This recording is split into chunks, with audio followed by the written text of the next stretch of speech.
Yo, this is the Scarcity Studios YouTube channel. Please don't forget to like, comment, share and subscribe. And our sponsors are Alpha Claims and Hire Birmingham, the leading and best accident management company. Get a replacement car anywhere in 1 hour.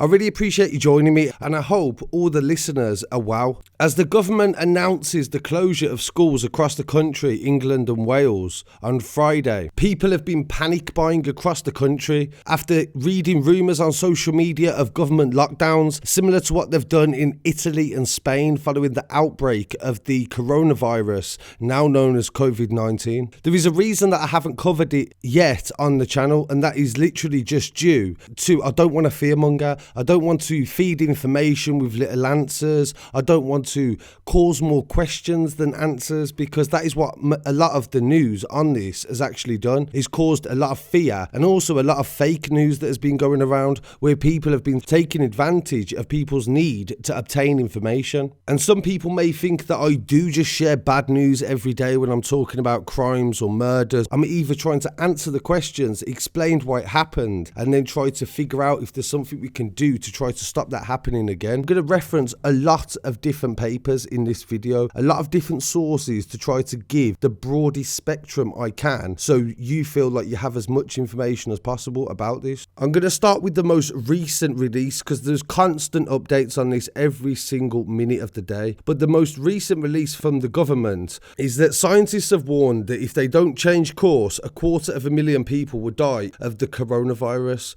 Warnings do not come much darker than that, the BBC reports. The message comes from researchers modelling disease will spread, how the NHS would be overwhelmed with it, and how many people would die. The situation has shifted dramatically, and as a result we are now facing the most profound changes to our daily lives in peacetime. The realisation has happened over the last few days, and this is why the government has changed its recommendations several times, and this is what is causing the panic. It is showing that people don't really trust the government. Scientists and the World Health Organization have been warning for several weeks and telling every country to stop gatherings. The Imperial College London is who realised the scale of the problem of the coronavirus in China. That is who found the evidence that it was, and they heavily influenced the government's advice. They say coronavirus is the most serious public health threat since the 1918 Spanish flu pandemic. There are several options that these scientists have given to the government. Suppression, which is break chains of transmission, effectively try to stop the epidemic in its tracks and bring cases down as low as possible, as they did in China. Mitigation, accept that you cannot stop the coronavirus. And the third option is do nothing and let the virus rip through the population. It was only on Friday that Sir Patrick Vallance, the chief scientific advisor, said to the BBC that our aim is to try to reduce the peak, broaden the peak and not suppress it completely. Also, because the vast majority of people get a mild illness, to build up a kind of herd immunity, so more people are immune to this disease. So that means that when you stay in home and you're a bit ill from this, but you don't get a vaccination because there isn't one, it can build up a sense of an immunity, and that's what they mean by that. But then other people are saying that that means that they're voluntarily giving it to people. The model projected in the UK, if they did nothing,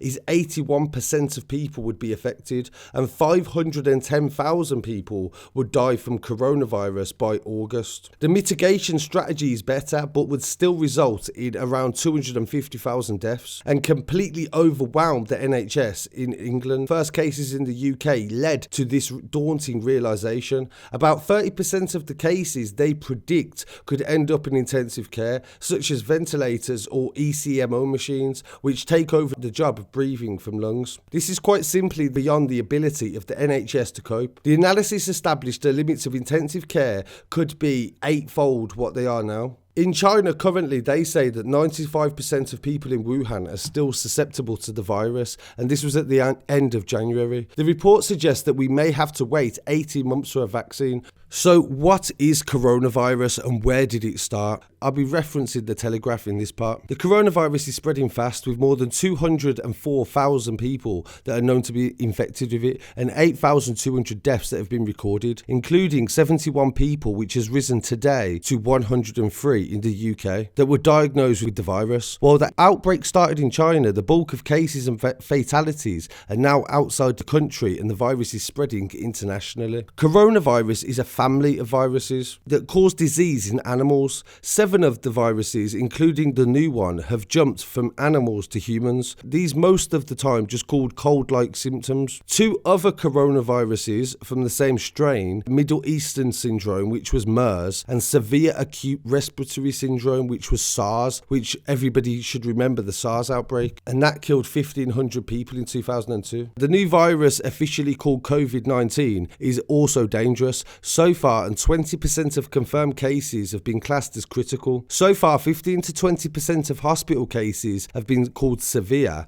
and current death rates vary at 0.7%. Scientists in China believe that Covid-19 has mutated into 2 strains. One is more aggressive than the other, which could mean making a vaccine even more complicated. The source of the coronavirus is meant to be the wet market in Wuhan in China, which sold both dead and live animals, including fish and birds. Such markets pose a high risk of spreading viruses that jump from animals to humans because hygiene standards are difficult to maintain. If live animals are kept and butchered on site, typically they are densely packed. The animal sources of the outbreak have not yet been identified, but the original host is thought to be bats.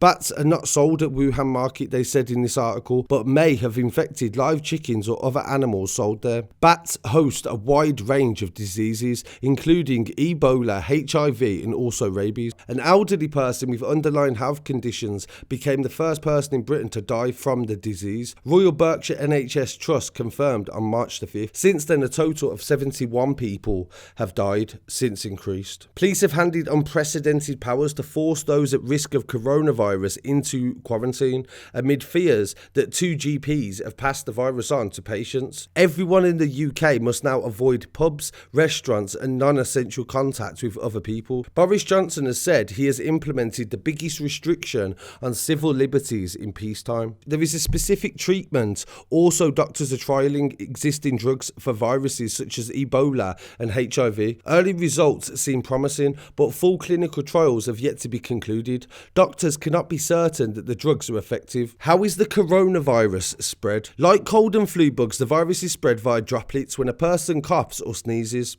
The droplet lands on the surface and is picked up on the hands and is either spread from people touching their face, nose, mouth and eyes. It follows that the single most important thing to do to protect yourself is keeping your hands clean and frequently washing them with soap or sanitizing gel. There is no evidence to suggest yet the virus is airborne, but they don't actually know that, so some people are taking the precautions of face masks. I'm seeing it day in, day out now in Birmingham. People are wearing face masks. Of course, the biggest impact that it's had on people in the UK has got to be the shopping, because the shops are bare. As I've got footage from my friend at London UK Crime, go and follow him on Instagram. He shares and updates very regularly, and he will definitely keep you updated with what's going on during this coronavirus. This is reading from BBC News. Prime Minister Boris Johnson has urged shoppers to be sensible when buying food. His comments come after shoppers have been emptying shelves around the UK following the coronavirus outbreak. Social media is full of reports of empty shelves, with similar scenes in countries such as Australia, US. At the moment, they don't have any official data on the scale of stockpiling in the UK, but we do know that some supermarkets are restricting customers from bulk buying certain products due to high demand. Across different supermarkets, this includes antibacterial products including hand sanitizer, toilet roll and tissues, long-life milk, pasta, tins, rice, soap, cleaning products and pain relief. beef. Tesco Co-op and Waitrose are introducing restrictions on people buying more than a certain number of particular items, but would not comment on supply chain plans. Sainsbury's acknowledges that there are currently some gaps on the shelves, but says that it has ordered more essential items. Morrison has also hired another 3,000 distribution staff today because of the amount of demand. They believe there will be regular stocks back on the shelf very soon. A spokesman for the supermarket increased staffing at the warehouses and distribution centres, as well as the lorries that are delivering products across the country. The British Retail Consortium, which represents supermarkets, says they have a well-rehearsed contingency plan for years. Since the SARS outbreak in 2003, supply chains are robust and they are getting the food in. The government has said there is no reason for anybody to stockpile. Speaking on Tuesday, Mr Johnson said, "We are absolutely confident our supply chains are working and will work, and we will get food from the farm to the food suppliers. Therefore, people have no reason to stockpile or panic buy." But Paul Dobson from the University of East Anglia said that these powers are untested so far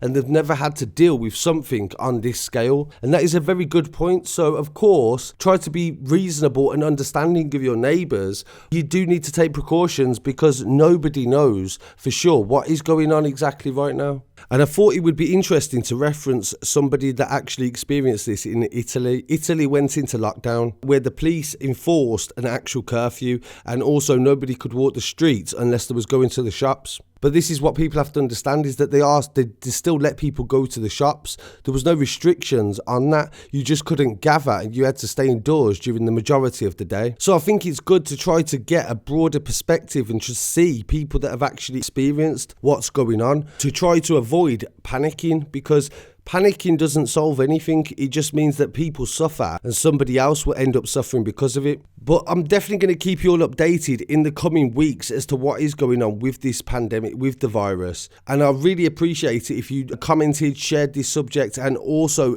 left some feedback. And also anybody that knows anybody affected by this, because some people don't believe anybody has even had this disease. So it'd be interesting to hear from people. Feel free to get at me anytime online. I really appreciate it. Take care. Peace. In our two hotels, Hotel Football and the Stock Exchange. We'll be closing both our hotels over the weekend, in particular on Sunday. It's obviously been a difficult time for the whole of the hospitality industry, and the most important thing as a priority is the health of our staff and our guests, and we've taken this decision with that foremost in our minds. The second most important thing are our staff and our team members, and that they retain their income over the next few months. We will not be making anybody redundant or offering anybody, asking anybody to take unpaid leave. We're working together now on a package with our staff to ensure that they retain income. They're our most important people and the people with the lifeblood of our business. And the third thing is that over the last week we've been in consultation with the health services in the Greater Manchester area, in particular the Manchester University National Health Services Foundation Trust. And our 176 beds will be occupied by National Health Service workers and medical professionals from Friday onwards. It's at this moment in time that I think the whole of our industry needs to show solidarity, not just for our staff in these uncertain times, but for obviously the people who need the accommodation most in the coming months. And it's something that we're delighted to have been able to come into an agreement with. It'll be free of charge. Our staff will operate the hotels as normal, and the health workers will be allowed to stay there without any cost whatsoever in this next few months when they need isolation away from family members who may be affected by what's going on. It's obviously very difficult times, and we hope that we can grow out of this stronger as a hotel business beyond what's happening. But for the time being, stay safe and wish everybody all the best.